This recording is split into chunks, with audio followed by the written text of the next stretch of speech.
everybody. Welcome back to episode 99. Yep.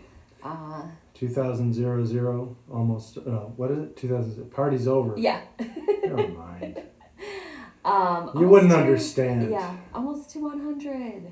Yeah. I did not fix my hair today, so I've just been wearing a hat all day. So I'm just keeping it like that. So that's what's happening. I didn't fix my hair today either. Yeah, you're lucky you don't have to worry about that. What was that supposed to be? How's everybody doing? How's your weekend going? It's rainy. It was rainy and gross today. Rainy and gross. In the area, but that's expected for spring. I'm enjoying seeing all the leaves, kind of like the buds of the trees coming. There's two trees out in front of our house that get flowers on. I'm so excited for those to see those. But we have some news to share with you. Well, we should probably first say thank you to people who Oh my gosh, yes. commented on the last So episode. thank you. Yeah. Yeah, we got a big response from that, and was very nice. so we appreciate all that about when we talked about Dave's brother. So yeah, thank you. Yes, it was very nice. Sorry for the interruption, but No, that's okay. It was that's good to know. So we kind of have big news. but we don't know if it's big news, Yeah. really. The Yeah. truth is it's not actual news yet. Yeah, well, we're moving, and we've been thinking about it for a while. Well, that is true. We are going to move for sure. Yeah, we're definitely moving. We've been thinking about it for a while. For those of you who have children, if you made that commitment to stay in your town the whole time your kids went through kindergarten through high school, like we did, after they're done with that, you kind of just think about like what's next, kind Right. of thing. Not that we don't like where we live, but it's just No. been one of those things we always thought about at some point. Could we move away from our hometown? We had an episode about our hometown in the We very did. beginning. We did. Probably like the first 10 episodes. One of those we talked about our hometown. And obviously last year we didn't do anything because of COVID, and there's nothing you could do, although a lot of people did. Yeah, that's true. But we just kind of think it's time now to just see what's out there. And, it is a nice town, but it's an expensive place to live. Mm-hmm. And you can get a lot more for your money elsewhere, which is why Yes. we spent the afternoon looking at houses Mm-hmm. elsewhere. And we're going to actually look at another one tomorrow morning. Yes. So, well, that's what I meant when I said that's not really news at this point. We have not put an offer in on any place as of yet, let alone have an offer accepted and do Yeah. all that. So we don't have a It contract could to buy be a house. a roller coaster from here until that That's then, correct. kind of thing. So That is correct. you just don't know. Obviously, and the market is crazy, going nuts, and Well, and that's why I preface everything with some caution, is that like our broker had been emailing us listings for the last, I don't know, probably 10 days, Mhm. and everything we thought we had an interest in would be gone. In Yeah. fact, we went to see a house this afternoon. When we got there, he said it was under contract. Yeah. But actually, that led to a productive discussion about looking at other areas and reasonable price range and all Mhm. that. And so we're hopeful. yeah, and we're just going in knowing that that's the reality of it, Right. and Right. there's at least the places that we've been shown all look great. So That's it's not true. like the That is very inventory true. is horrible. So yeah, it's just like one of those things that's like super exciting. Just except for like going away to college, I briefly lived in a city. David and I have lived in this Really? whereabouts for over 50 years. Yeah, So that's right. it's kind of crazy to think of all the stuff that, and you do get comfortable with that because you know where everything is, Right. you know how to get places, we're close to the city and things like that. But part of me is excited to spread our wings a little bit.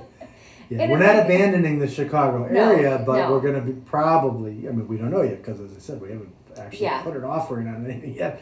But we're thinking that we'll probably move a little further away from the city, Mm-hmm. where you get a little more for your money, to Yes. be A little blunt more, about not it. that we need like a ton of land, but in the town that we've lived in, the houses are so close together, you Yeah. can touch it between You could pretty much. Basically. I mean, you know, and I gotta say, I mean, generally speaking, that I don't really mind that necessarily. Like I'm not one of those people that has to live on 5 acres of land in the middle of nowhere where I can't True. see neighbors. I'm totally We're fine. not getting chickens. We're not gonna be Although farmers. I don't know that I ever told you this. You know, so I grew up actually not far from where we live now, and when I was in first and second grade, just first and second grade, my family, we were all going to this parochial school, and so I walked down the street that I grew up on, walk a few blocks, and then turn, and it was a few blocks from there, maybe half a mile from the house.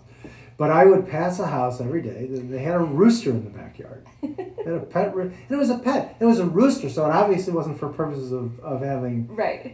you know, farm fresh eggs in the morning. But it was the strangest thing because, you know, now there's a lot of hippies who have chickens. I'm just kidding. Yeah. Not anti-hippie. Don't freak out. But anyway, I just thought it was kind of because now that you see that in urban and suburban neighborhoods, Mhm. whereas in those days, no That was one in our unusual. town had Yeah. a pet Was rooster. it loud? Well, you know, I don't know if it was that loud because, first of all, we didn't see them all that often. We would see them out occasionally in the backyard. But also, you know, they they do a lot of their crowing first thing in the morning. And you know, although we'd be up early to go to school, the sun was already up and all that. Right. So I don't really remember. I think The that's noise. Gordy scratching on the carpet. There's a cat attacking something Yeah. under the desk. But I bet you never knew that. About I the did rooster. not know Yeah. that. That's a new story. Oh my Yeah, gosh. it's a new story. Good night, everybody. Yeah. Going out on a high And- note. yeah. And we're done. You've been great. Sorry. So anyway, so we're very excited, Yeah. and since we knew this was coming, and obviously last year, since we were here, at least in my head, I was thinking of like things that we can start getting rid of that we have never used, you know, or just organizing and things That's like true. that. Claire and I did the upstairs hall closet, so that was pretty organized. Yeah, you can now actually close the door, which is nice. Yeah. Even with the, you know, we don't have central air conditioning, so window units, and we store several of them in the Yeah. So upstairs there's closet. that, So it was always a bit of a challenge getting the window units in. Pardon me. but yeah. It's not COVID. I'm just coughing. Getting the window units in the closet with all the miscellaneous stuff that was. Yes. I did see there was a sewing machine in there, so I don't know if Mark still wants that. But anywho. Yeah, I don't know. But I kind of like that aspect of just kind of like Purging. starting over, you know, Yeah, and just kind of like reorganizing and making a place your own. And, you know, hopefully, of course, I hope it is a nice kitchen. Well, and I will say most of the listings that we've seen do have pretty nice kitchens. Some Yeah. of them not quite as nice as others. But. We were joking since we watch House Hunters so often, and you know they're always on opposite things. Yeah. Is just as a joke to our realtor, be like, well, I'm looking for like a farmhouse with just like barn doors, and I need a farmhouse sink, but I also want, you know, just like ridiculous things. And David wants exactly the opposite. Right, they're always the opposite. It's always Mhm. one person who wants Close to town, and then far to the suburbs. One person wants a condo, the other person wants a house. Another one person wants a Cape Cod or something, and the other person. I'm looking for something really modern that kind of looks like a spaceship just landed. yeah. And the worst thing too about those shows is they always have the most their budget is like $500,000 or $1 million, and they always have the most ridiculous job. Yeah, that doesn't equate to having be able to buy that kind of a house. But I was just about to say something funny. Damn, And now I cut can't you think off. of what it was. Last night we were watching it, and they were in Ireland actually. Oh, that's and the right. mom was like, I'd like the house to be close to the schools and bars. And I'm like, is that a thing? Maybe it is in Ireland that the bars are Hey. close to the school. Put down Could be. Ireland. So yeah, it's just kind of exciting looking at places, but we know that places are going fast and swift. So Yeah. although, to be honest, and this has always been our thing, we make decisions fast. We know how to make, but we tend to make good decisions. Yes, but we're not the type of You might- people that has to go to if you're buying a car, we're not going to go to 3 different dealerships and see what's on anything like that, or even just like buying clothes, furniture. This dining room table that we're on, we pretty much walk through the place. We're like, this looks good, and we got it. So we do tend to agree on things, which is good, and two, we don't have to think about it. Well, a ton. we tend to agree on things, but also we tend to be, I think, maybe more flexible than some people. Yes. Like, I won't go into details because we don't know what's going to happen, but we're looking at a house tomorrow morning, and it is not the kind of thing, frankly, that I think either one of us would necessarily say that's my ideal house. Right. But looking at, you know, the practical aspects of it, the price, the amount of space, the number of rooms, you know, this particular place has a nice finished basement, things like that. Mm-hmm. You know, looking at all those things, I'm like, okay, I don't have to Yeah. have some, like on House Hunters again, they always have the person who wants, well, you know, I need to have this like really old Victorian whatever, or I need to have this really super modern loft. And my feeling is, like a lot of times when they show these very different kinds of houses, if they're up to date and done well, I think they both look decent. Exactly. Right? I could live in a super modern place if it was a nice layout, it had nice appliances and things like that. I could live in an old, you know, Victorian house if it, you know, was well done and had nice floors and the, you know, I don't have a particular style that I have to have. And I think, you know, in a lot of ways, the same thing like when we were looking for cars. I mean, we had kind of settled on wanting a Subaru because we had a couple in the past and we liked them. But, I mean, if there was some other equally good or better option, it wouldn't have been any, it's not like some kind of weird brand loyalty, like it had to be a particular kind of car. And I think also on House Hunters, a lot of people who are buying maybe their first home, they envision having a home like the house that they grew up in, Yeah. which may not exist where they live. So it'll be like, oh, I want a ranch. And it's like, well, that's not really a popular thing. Or I want a craftsman house. And it's like, those styles don't exist here, you know, kind of thing. So I think people have a preconceived notion, or the people who are like, I can't, no carpet, just hardwood floors, you know, stuff like that we feel we can fix later. So it's not anything. If it's nice enough to like live in and start out and do, then we're fine with that. That's the other thing they always differ on. One person wants, you know, everything has to be perfect and ready to move in. The other person wants projects. I want some projects. Right. I couldn't really care less. Although, you know, I mean, for a good price, would I be willing to take a place, buy Paint a a place wall. that need, you know, you want to paint the walls, or maybe the flooring isn't ideal and you figure in a few years you'll put in some different flooring, that kind of thing? Or you want to buy new appliances? Mm-hmm. Like, yeah, I mean, I suppose my preference would be not to have to do anything, but to save some money and ultimately be able to get a nice house, I could, I mean, I'm fine with that.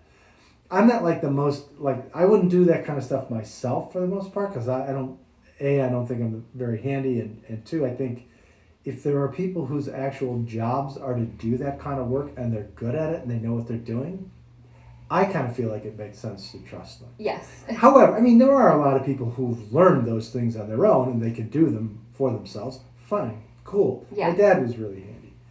My dad was too. Yeah, your dad was too. But, you know, it's not a matter of ego. If you're going to have new floors put in, I would just as soon have someone who knows what they're doing. Exactly. Do it. Instead of going, well, I watched this YouTube video, Right. like on the First Time Flipper show. Yeah. Don't watch, if you have watched that show, we've talked about it briefly a long time ago, First Time Flippers, where people who have no experience, no business having any touching tools, buying a house and trying to redo it, and it's always like, well, I watched a YouTube video, I think I know how to do this, and it's like, although turns out you don't. I have to say, from an entertainment point of view, it's always disappointing on those rare episodes where they have people who really do know what they're doing. Right. And you're kind of like, oh yeah, what? It's more fun to like see somebody trying to like hold a cabinet on their back while somebody's trying to screw it into the wall and it falls on the ground. Yeah. And Which has happened. At least half of the episodes of that show, they buy places that are just, you should just tear it down and start over. Yeah. That's what any reasonable investor would do. But yeah, then it wouldn't be First Time Flippers. well, they could flip the piece of land, right. not so much the house, Yeah. but the piece of We land. flipped the house over. Yeah, they flipped it into the dump. So anyway, so we're excited about that. Yeah. We have told some of our family, not all, so it could be if you're seeing this for the first time, surprise. Well, you told family members. I did. I haven't My family's really much yet. smaller. That's true. I haven't yet really gone into it. Although I am talking to them tomorrow. And so, since we're seeing a place tomorrow morning, who knows? Maybe we'll have. Yeah. Maybe by then they'll say we put in an offer. I don't know. Maybe not. We'll see. Yeah. But maybe. Yeah, we'll see. I'm definitely excited, and although the hard part is then obviously packing stuff up, but And I mean, and the whole process is incredibly stressful. You can have all the money in the world and perfect credit, and you still worry about something going wrong between the moment you see it, the moment you put in an offer, the actual closing. I mean, there's always yeah. And I've been a lawyer for too long. I know things can go awry. And I was telling David, he knows the story before, but somebody in my family is thinking about getting their realtor license, and I got my realtor license when I was 21, and you have to be 21 in the state of, I'm pretty sure everywhere you'd have to be Maybe, 21. but yeah, it is a So requirement. beforehand, that's my mom calling, but I'll have to call her back. She dodged your call, you dodged hers. I did. So anyway, so before I got my real estate license, I worked in a real estate office to see if I liked that kind of vibe, everything. Because even way back then, like I do now, I will stop at any open house, basically. If there's an open house in my town, I will pull over and walk in just because I want to see it. And I always say, I'm not looking, I'm a nosy neighbor, so I'm just looking, kind of thing. But when I got my license, still in the town that we live in now, since I was only 21, none of my friends could obviously afford to buy a house there, so I didn't have any clients, basically. No built-in And so referrals or I business. basically started by sitting open houses for other people who had their listing. So instead of them sitting at it, I would sit at it and then hopefully get those buyers, and that's kind of like how you build your career. The other thing I had to do, which was horrible, was cold call people and just ask them, hi, my name is Jennifer. I'm calling from such and such. Are you looking at listing your house anywhere now in the near future? No. How about, do you know any friends or family? No. And it was just like over and over and over again that you just call and people would just say no, no, no, no, no. And finally, I called somebody and I said, my name is Jennifer. I'm calling from such and such realty. Are you interested in listing your house now in the near future? And the person on the other end said yes. And I was like, please hold. And I was like, somebody wants to sell their house. I don't know what to do. And so they're like, make an appointment. And so I made an appointment for the next day, went over with my mentor at my office and everything. Turns out this person had no business. They had no idea of selling their house anytime soon, and they just wanted the company. Sure. So I was like, this is amazing. And then also you have the stories of like showing people all these houses and everything, and then they go on their own and go to an open house and then end up buying it without you, and there's like the whole thing. Very cutthroat, very just it was a bad environment kind of thing, especially at a young age. So I tried it for a year and a half and I was like, this is not for me. And that was my real estate career in a nutshell. I never sold anything like that. However, I did do a lot of real estate closings when I was in practice, which is funny because it's not my background, but you pick up stuff pretty quickly. However, it does make you sort of paranoid about. I just want to text my mom and tell her. Call her back and put her on the speakerphone. Exactly. You should do that. But it does make you a little paranoid because part of the process when you're representing a buyer, well, also when you're representing a seller, but when you're representing a buyer, ordinarily they make an offer. If it gets accepted, they got to come up with the earnest money. But then the next step typically is, reviewing the contract to see if there's anything that you need to negotiate over, and then also having the home inspected, right? And that's, in a lot of ways, that's where the real tension sort of comes in. It's in those first few days. If you get past that, if the home is in fine shape, or there's just some minor things, and there's nothing major about the contract, although every lawyer will have a standard rider that they want to attach, and you always bicker a little bit over it. But once you get past that initial few days, it's usually kind of smooth sailing, until obviously you get a title report. There could be some issues with, some encroachment that you weren't aware of, or some kind of lien or something. And then, of course, there's the very last piece of it typically is getting the very final figures right before the closing. And sometimes it's not what you think it's going to be, right, or what your client expects it to be. And it turns out to be more, it's less, generally speaking, that's a good thing. But if it's a little bit more, there's a little anxiety there. Definitely. My mom, at one point, had sold the family house after my father passed away, and I went to that real estate closing, and she was selling her house and buying a condominium the next day, and so, to no surprise, she was using the proceeds of the sale of the house to buy the condominium, and so it was the same title company handling both the sale of her house and the purchase of the condominium. So they took the buyer's check and the lender's check from the sale of my mother's house and held it so they'd have it the next day available for that. And so we show up at the purchase of the condominium the next morning, and they can't account for these proceeds. Oh no. Yeah. I had a very unpleasant conversation with somebody, and they found the money. Yeah, I literally took someone in a room and said, "That's my mother out there. Right. She just sold the house that I grew up in, and you've got X amount of dollars of my mother's money. Right. You're going to find it, and we're going to close immediately." Sure enough, we did. But that was a little nerve-wracking. That's very nerve-wracking. You probably told me that, but I'd forgotten that was so long ago. But it wasn't in the Stone Age. No, not at all. Yeah, so it wasn't like things like electronic transfers existed in those days. Yeah, there wasn't just like a stack of cash somewhere. Right, that was, like, right. missing. With a big vault with a big wheel in the front of it. So that is our big and exciting news that we can finally share with you, and we'll bring you along for the journey, and we'll keep you up to date on how things are going. But so if you guys are in the market to move anytime soon, let us know what your plans are.